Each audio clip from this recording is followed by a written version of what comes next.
Yes, people. Okay, so I do have something to get off my chest regarding Liverpool. I do want to talk about the state of Liverpool right now. And I don't really want to go into depth about yesterday's game. I think, if anything, against Man City, of course, Liverpool lost 3-0 at the Etihad. And I think that game confirmed that Liverpool are in a rebuilding phase and a rebuilding process right now. And really, it's the time for them where they're kind of just trying to gel as a team. Chemistry, so many new players.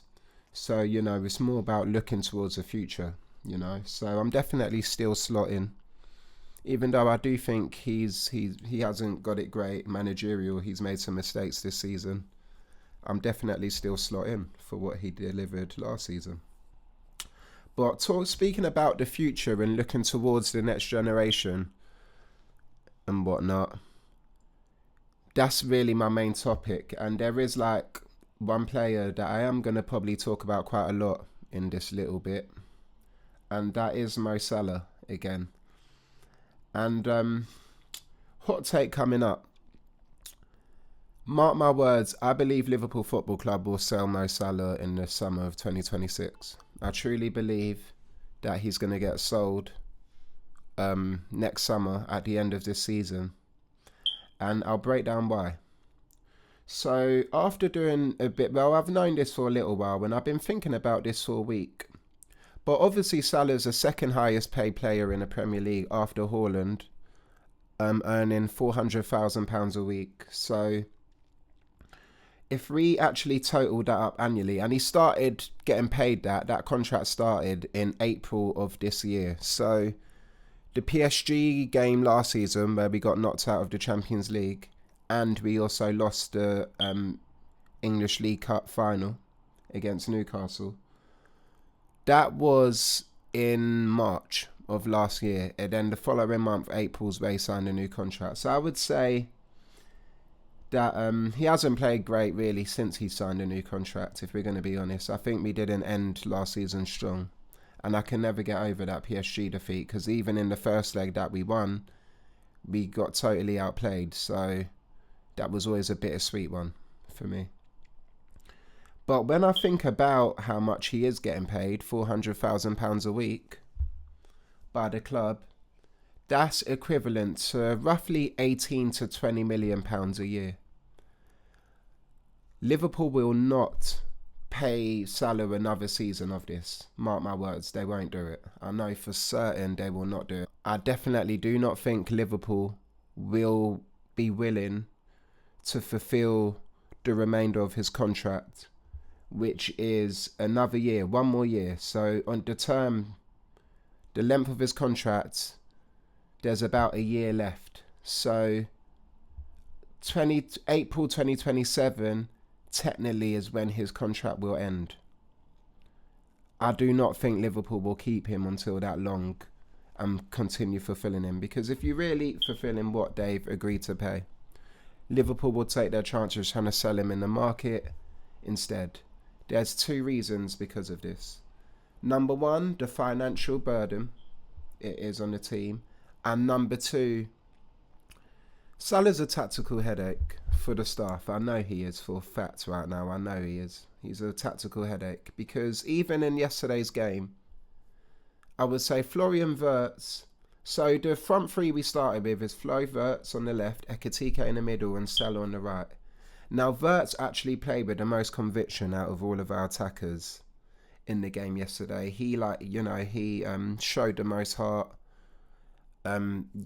Utilised the most energy, worked the hardest out of the front three. Yet Ekitike and Wirtz both got subbed off and Salah stayed on the pitch. Now at this point, I can tell a lot of Salah's playing time isn't because of performance, because we're all watching and we know it's definitely not performance. It's I've been saying it, but it's politics, and it's what he means to the team and whatnot. And it's now becoming a bit of a tactical headache, definitely, for the coaching staff, the higher ups at Liverpool. I know for a fact this is.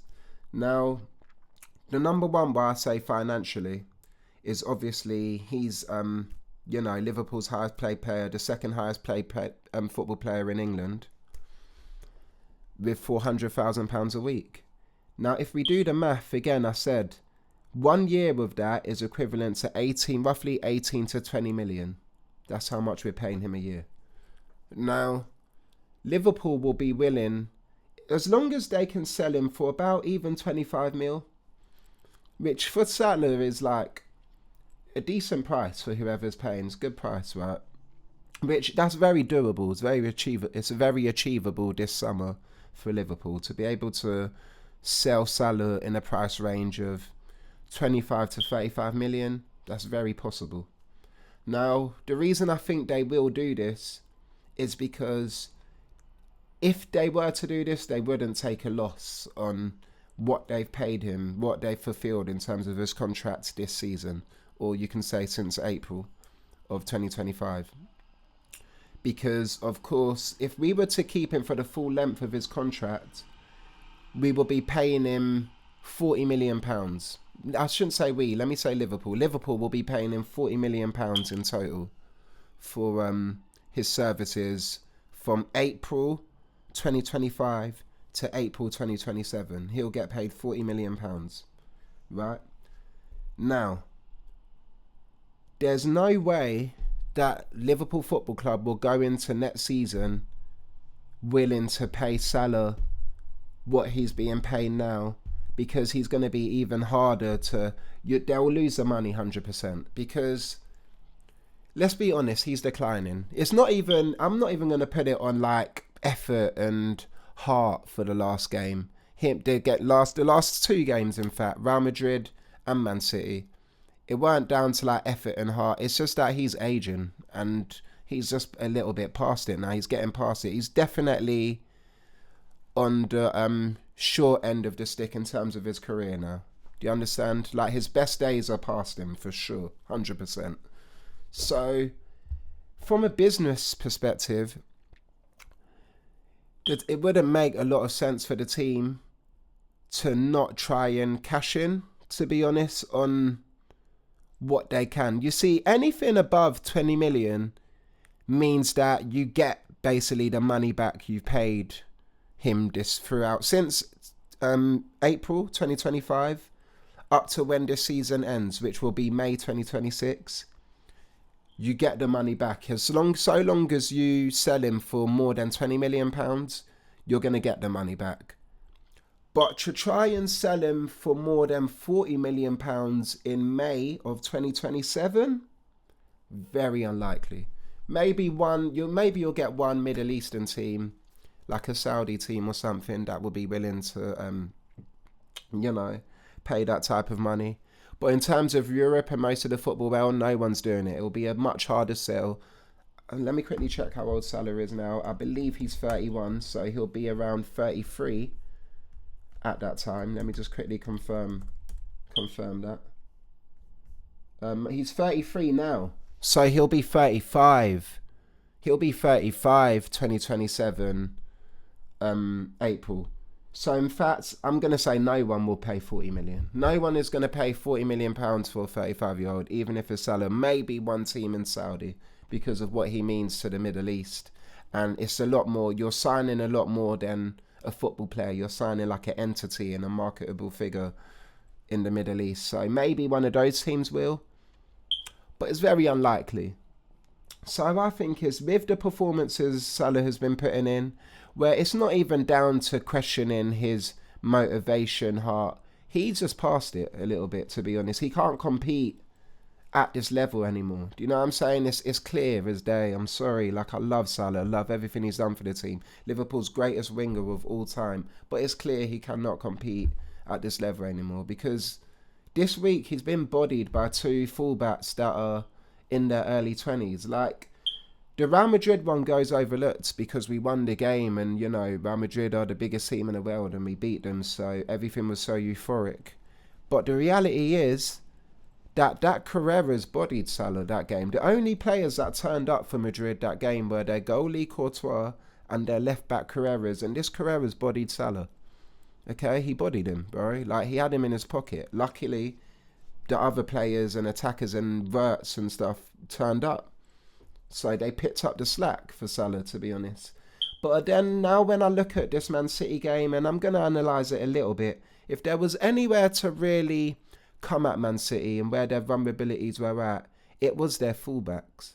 They were playing Nuno right back, who's traditionally a centre midfielder. So they're playing a player out of position at right back.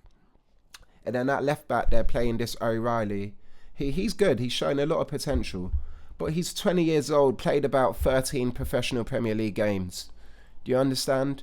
Both of these fullbacks have bodied Salah, bro. Like, O'Reilly bodied Salah as well yesterday. If we're just going to be honest, he beat him in their duel, in their clash. And when I look at that, so we've gone into the financial reason as to why I think he'll probably get sold this summer. So, not this summer, 2026 summer. But then we go into what I said earlier, that he's a tactical headache.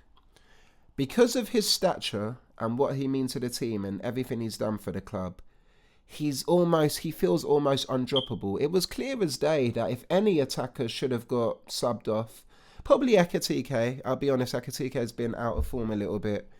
But definitely Salah instead of Verts. Like, Verts came off for Chiesa. Salah definitely didn't perform better than Verts yesterday. He did not. And now I'm seeing we're at a point where our new signings are having to be sacrificed to satisfy Salah. This won't go on much longer. Like, from a business perspective as a team, they're not going to keep, like, cherishing the player who's not only looking like he's past it, he's costing the team.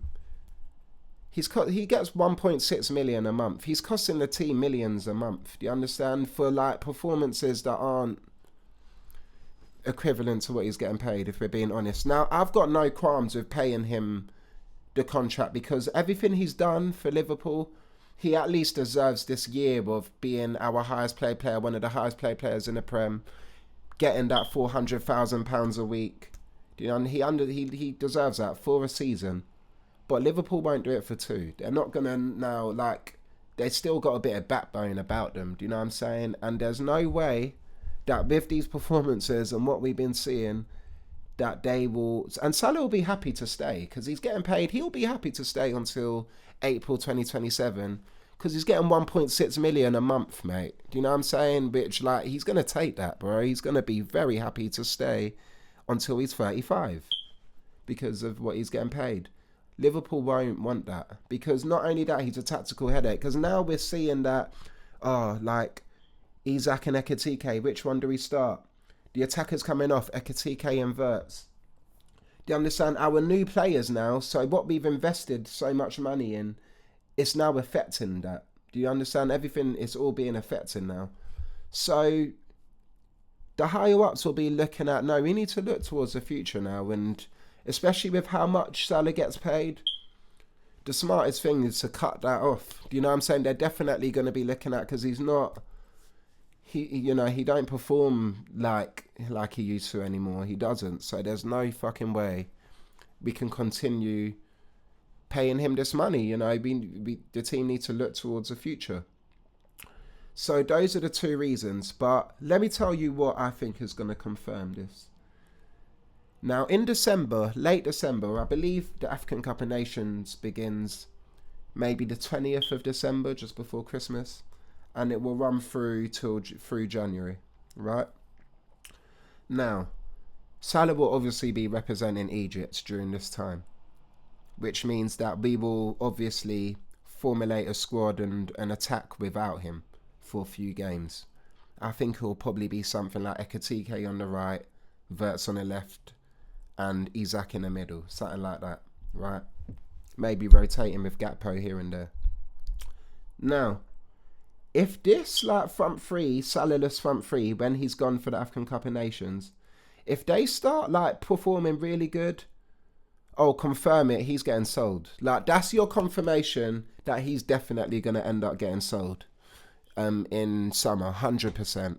If we realise, oh crap, like, these players play really well together, and it'll be like a bit of a blessing in disguise because Salah, it's like he can't be dropped right now because of so many politics. You know what I'm saying? Like, we dropped him once. It caused an absolute ruckus in the media. He performed well the next game against Villa, came back into the squad. But then Madrid and Man City, he's again, like, not played very well. Do you know what I mean? He's been a bit of a no presence, no show type of player, kind of just taking a space on the pitch again, not really creating much, not really proving much of a threat. Do you know what I'm saying? And it's only so long that, like, as a business, that you're gonna be like, okay, this asset is like just losing us hella dough. You know what I'm saying? And it's going to get to that point, bro. And when you see, it's the AFCON that's going to be the telling thing, that period. Because all the players will be available. Gakpo will be available. Wirtz will be available. Ekitike, Isak, and Salah won't. And then we're going to see how the team looks without Salah. And it's going to give us a little bit of a insight into our future. And if the team look like they're getting along better without Salah, oh, mark my words, he'll get sold in the summer of 2026, 100%. There's no way. And Liverpool will take about 30 mil minimum. Do you understand? Like 30 million, which a lot of teams will be willing to pay. 30 million minimum.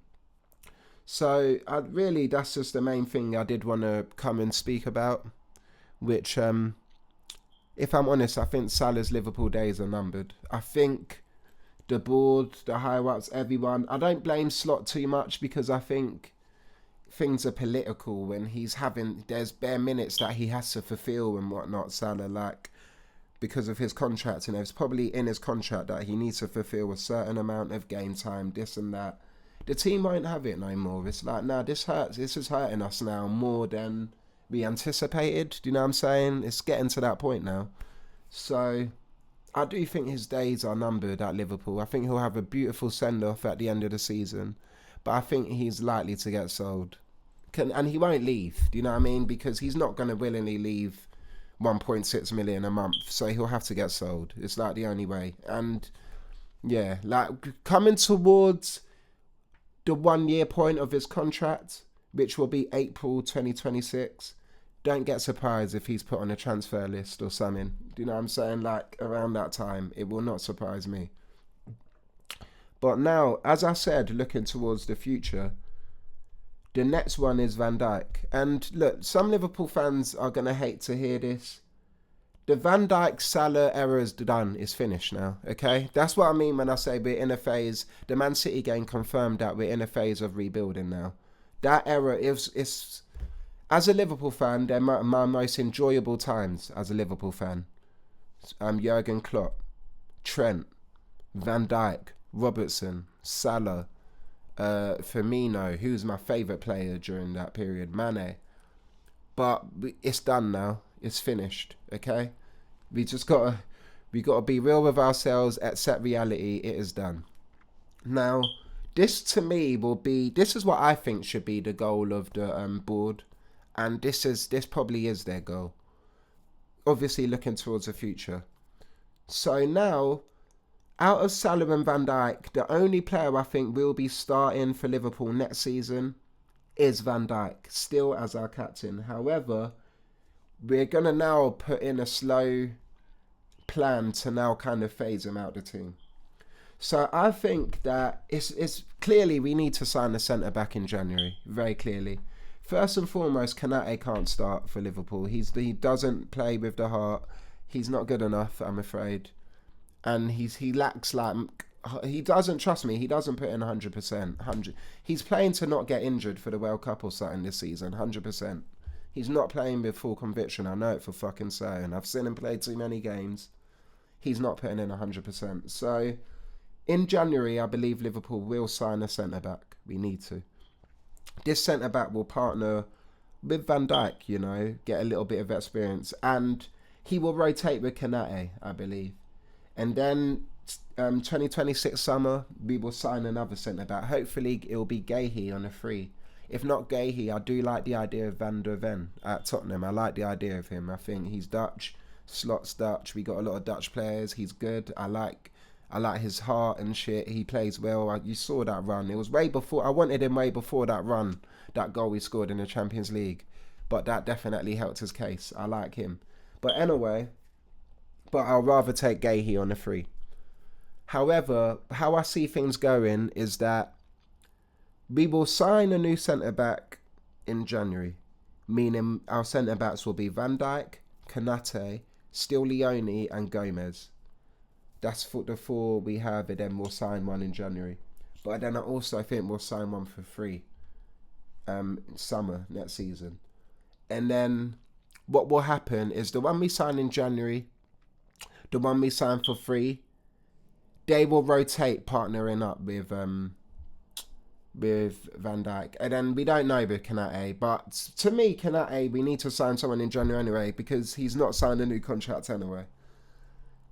So long as he doesn't want to sign a contract, especially with the performances he's putting in as well, I think in January we get a new centre-back and drop him. And whatever he wants to do, he wants to do. If you want to sign a contract and stay, you can stay and be a rotational player, because you're not good enough to start anymore. And if you want to leave and sign a contract elsewhere, then you can go. But I see it that we will sign someone in Jan, and then we'll sign another centre-back in summer. And we will kind of start the plan to ease out Van Dijk a little bit, because now that's where we're at now. We're in a rebuilding phase where we do need to now move away from the Klopp era of players. We do. I'm just keeping it a buck and keeping it real, bro. If we're all watching the same games of football, their time is up. In terms of Salah and Van Dijk, their time is up, bro. Trust me. And we need to start putting that plan into place. You know what I'm saying? So that's mainly what I came to say. I think Salah's definitely going to get sold summer of 2026, 100%. I'm 99% sure he's getting sold. I cannot see Liverpool paying him another 20 million from the ages of 34 to 35 for the performances he's fulfilling, and he's clearly past it. It's not going to happen. You know what I'm saying? It's just not going to happen. They'll rather sell him, make some money. Yeah, it's a great player gone, but then it might fix some of the headaches of, Verts, Ekatike, is that who do we play? Blah, blah. Right? I can see them rather doing that. 100%. So, yeah, man, that's really it about what I really wanted to cover regarding the game. Not really regarding the game yesterday. It's more about the state of Liverpool and where we're at. But yeah, man, that's the main thing. I definitely think Salah will get sold summer of 2026. Peace.